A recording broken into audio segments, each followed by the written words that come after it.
جو شریعت کوڈ بنائی تھی ضیاء الحق نے نہایت منافقانہ انداز میں، وہی میں آیت پڑھوں گا کہ کیا تم شریعت کے اور دین کے ایک حصے کو مانتے ہو دوسرے کو نہیں مانتے؟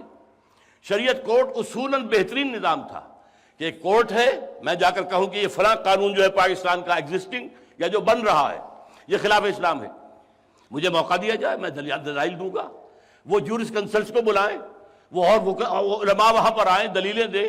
اگر کورٹ کہہ دے کہ ہاں یہ خلاف قانون ہے، خلاف اسلام ہے، ریپگننٹ ٹو دی قرآن اینڈ سنہ ہے، تو وہ نوٹس دے دیں گے 3 مہینے 6 مہینے کا۔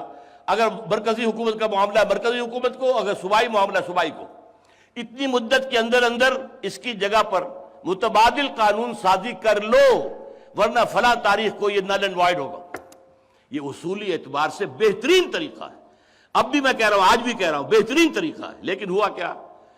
اس کو 2 ہتھکڑیاں پہنا دی، دستور پاکستان تمہارے دائرے سے خارج، اور یہ سارا جو جوڈیشل پروسیجرل کوڈ ہے، ساری اس نظام عدالت کی جو بیماری ہے وہ یہ کوڈ ہے، اسی سے مقدمے لمبے سے لمبے ہوتے چلے جاتے ہیں۔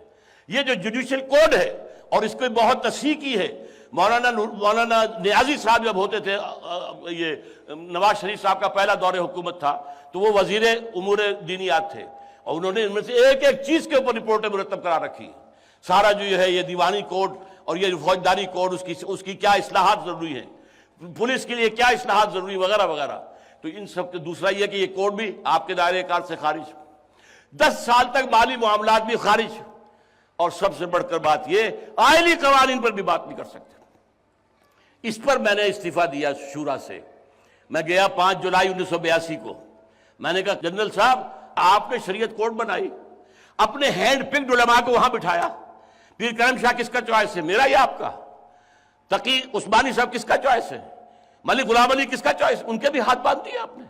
اور چیزوں کو چھوڑیے، یہ آئلی قوانین جو انگریز نے نہیں چھیڑے تھے، جس کو آج تک ہندوستان کے مسلمان نے نہیں چھیڑنے دیا، اس کو بھی آپ نے ان کے دائرے کار سے خارج کر دیا۔ کہنے لگے، میں نے کہا میں یہ نہیں کہتا کہ میں جو کہتا ہوں آپ کریں، میں کہتا ہوں ہاتھ کھول دیں، آپ کے معتمد علیہ علماء بیٹھے ہوئے ہیں، وہ طے کر دیں۔ اور غلام احمد پرویز اس وقت تک زندہ تھا جس نے بنوائے تھے یہ قوانین، کیونکہ ایوب خان سے اس کے ذاتی مراسم بہت تھے، اس نے ان مراسم کو استعمال کر کے یہ قوانین آئلی کے اندر یہ 3 پوزے کی وراثت کا مسئلہ بھی ٹھونس لیا تھا، حالانکہ اس کا آئلی سے کوئی تعلق ہی نہیں۔ لیکن یہ ہے کہ بہرحال میں نے کہا وہ زندہ ہے، وہ آئے عدالت میں ثابت کر دے کہ یہ کتاب و سنت منافی نہیں ہے، میں خوش میرا رب خوش۔ کہنے لگے پھر یہ خواتین کو کون مطمئن کرے گا؟ میں نے کہا اگر آپ کی سوچ یہی ہے، یہی پیمانہ ہے آپ کا، تو یہ میرا استعفیٰ حاضر ہے، میں آپ کی شورا میں نہیں بیٹھ سکتا۔ اور پھر میں نے ایک دفعہ تقی عثمانی صاحب مجھے مل گئے تھے، جو کہ عمر میں چھوٹے ہیں، میں نے آزادی برتی، مجھے مل گئے باب جبرائیل پر مسجد نبوی پہ۔ میں نے کہا تمہیں شرم نہیں آتی؟ اس شرعی عدالت کے جو ہے تم جج بن کر بیٹھے ہوئے ہو، جو آئلی قوانین پر بھی بات نہیں کر سکتی۔ کہ میں کیا کروں، میں نے تو استعفیٰ دیا کئی دفعہ دیا۔ میں نے کہا میں استعفیٰ دے کر آ گیا، اس نے مجھے روک لیا۔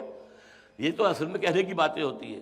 بہرحال اگر یہ شریعت کوڈ کے اوپر جو حدود عائد ہیں وہ ختم کر دی جائیں، اس کا مطالبہ لینا چاہیے۔ جب دین ایک ہے، ادخلوا فی السلم کافہ، پورا دین یا لے لو یا چھوڑ دو، دفع ہو جاؤ، یا یہ کہ ایکسپٹ کرنا ہے تو پورا کرو۔ اور پھر یہ کہ اس کے ججوں کا کم سے کم ہائی کورٹ کے ججز کے مطابق جو معیار ہونا چاہیے، اور علماء، وہ علماء جو جید علماء ہوں، جو متفق علیہ ہیں، معتمد علیہ ہیں مسلمانوں کے، ان کو وہاں بٹھایا جائے، اور وہ آئیڈیالوجی کونسل میں بھی اور شریعت کورٹ میں بھی۔ تو اس ذریعے سے اگر اللہ کو منظور ہو تو ہمارا یہ ایک تدریجی عمل شروع ہو سکتا ہے۔ دین کی بات پھیلانا صدقہ جاریہ ہے، ثواب کی نیت سے ویڈیو کو شیئر ضرور کیجیے۔ جزاک اللہ۔